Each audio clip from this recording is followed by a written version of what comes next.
Black coffee, she's pouring black coffee for your baby. Lady Dee, she'll keep it real. For real, for real, for real, for real. Black coffee. Good morning, good afternoon, good evening, whatever time of the day it is for you right now. I hope that it is good. This is your girl, Danie Diamond, and thank you so much for joining me for a hot cup of coffee. Time to wake up, y'all. Hello, everyone. This is your girl, Lady Dee, and thank you so much for joining me for a hot cup of coffee. I hope everybody's doing all right. And let's just jump right into this topic for today. So based off of the title, we are going to be discussing the engagement between Porsha Williams and Simon Guobadia. I do know that this has been a trending topic for some days now. I don't think it's going to die out simply because of the nature of the situation. I think more stories are going to come out. I was waiting to get more information before I start speaking about things. I'm the type of person that I like to see things from all angles, but I think I pretty much saw enough for me to come up on these YouTube streets. Okay, I want to come and talk to you guys about toxic behaviors. We're getting too old for this. And I'm speaking to I guess people 30 and up. If you're 30 and up and you're listening, you've learned some lessons in life now. You've seen some things go down. Let's no longer ignore signs. Now, I'm the type of person, I don't like to judge. I don't. Anybody who knows me, I truly like people to be themselves. When you're around me, be who you are, so I don't have to worry about figuring you out later. But that's not always the case. People are going to walk around with masks. And in this season, just to let y'all in on a little secret, it's not going to be that easy. Be who you are,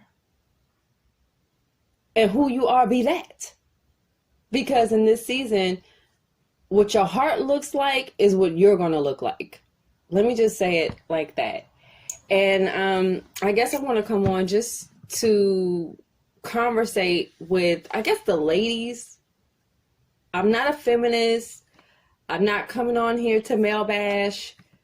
Men can listen too, because this is just basically me just wanting to speak out of love and protection. We need to start watching out for signs, and we need to start acknowledging those signs and stop acting as if they're personality flaws when they're not. This is how people are moving in these streets, and you have to decide whether or not you want to move with them in that manner. I'm going to talk about Porsha, okay? Her codependent behaviors, her lack of loyalty. 9 days ago, Mother's Day, Porsha announced her engagement to Simon Guobadia.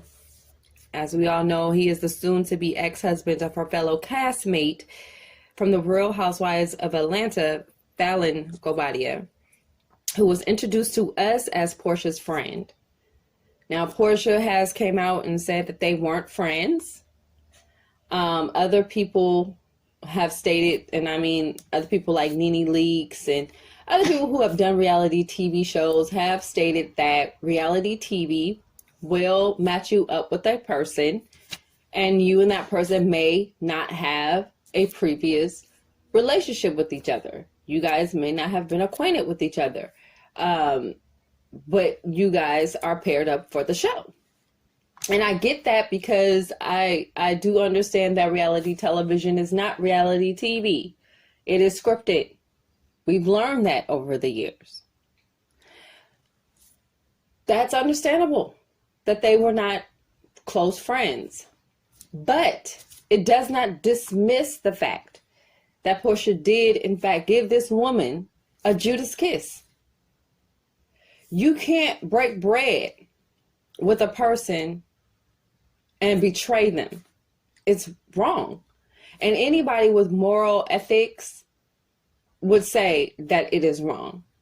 I'm surprised, and I really am, to see that people would even think that this is a blessing, that people would even go as far as to say, she's securing the bag. Is this what we're doing? So, by any means necessary, get what you want.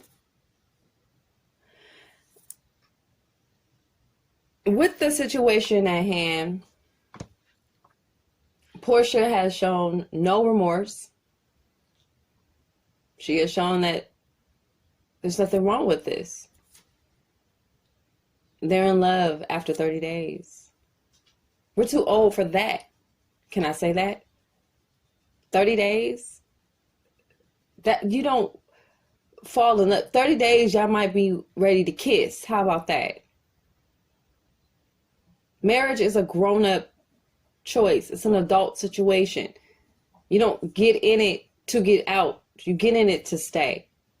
I'm not speaking on from a judgment standpoint, because I was married before over 10 years. I know how hard it is. And I'm thinking twice before I do it again. Porsha looking for love in all the wrong places and willing to betray someone who put their trust in them to get it. You got to put yourself in Fallon's shoes. I mean, Porsha was on the show while Fallon was still married to Simon, so I know that she saw them together. We know that they hung out. I mean, Dennis and Simon are friends, business colleagues. I'm sure that Fallon confided in Porsha at one point that her marriage was failing.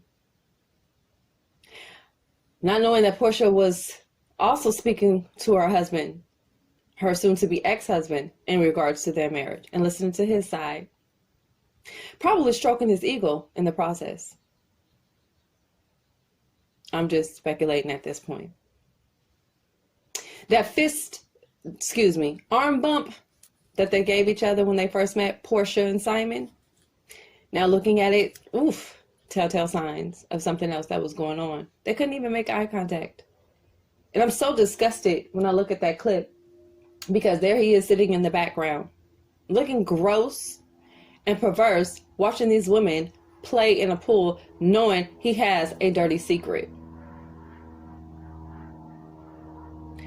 But back to Porsha. Now, Porsha displaying codependent behaviors, I've seen that all throughout the seasons that she was on and has been on The Real Housewives of Atlanta. The no loyalty to friendship, I've seen that play out as well. And I want to touch on that because I think that we need to do a spiritual check within ourselves and see how are we conducting ourselves. Let's look at us. How are we conducting ourselves as we move throughout this world, as we move throughout the earth? Are you a snake? Are you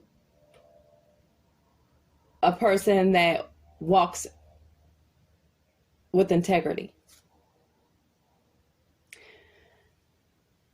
When we were first introduced to Porsha, and this is me going into her need for validation from a man, her need of the title of wife.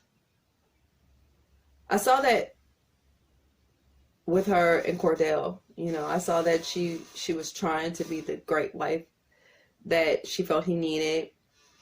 People were saying she was a Stepford wife, and I do see how they can get that. I mean, she was dressing the part, speaking the way he wanted her to speak. She had to ask permission to do certain things. And I took it as her being young. She was married to an older man, and she was just trying to keep her marriage and build a family. I did root for her to find her own voice and to find herself. But, you know, we saw her just really try to keep that image with her and Cordell. And then after they divorced, she quickly moved into the relationship with the young man. I believe his name was Duke. And he was also an athlete. And you guys remember the scene where she had a huge party and she invited all of her family and friends and presented Duke with an award and called him her trophy man. Remember that? And Duke's eyes bucked out of his head, dang near. He wasn't ready for that. She was ready. She was ready for a husband. She was ready for children. She was ready for the title again. She was ready for that, because I think to her that was her position. She should have been in the civil rights movement. She should have been an activist, because that was in her bloodline. And I think she was comfortable being a wife. And some women are like that. So I didn't even see anything wrong with that. I was like, kind of quick, sis, and you pushing them. And I'm always against women proposing to men. I'm always going to be against women pushing the relationship forward, because I feel like we're chosen. We should be chosen. They should see it in us. That's a different story. But anyway, I saw that, you know, her need for that relationship, for that title of a wife, just in how fast she moved with Duke. And then after Duke and her broke up, then she had the FaceTime bae. We barely heard about him after a while. And then she had the baby nuptial boyfriend. Remember him? They were friends from back in the day. And then they got together and became, you know, an item. And then she had him complete a baby nuptial. I think she was trying to get him to sign a baby nuptial.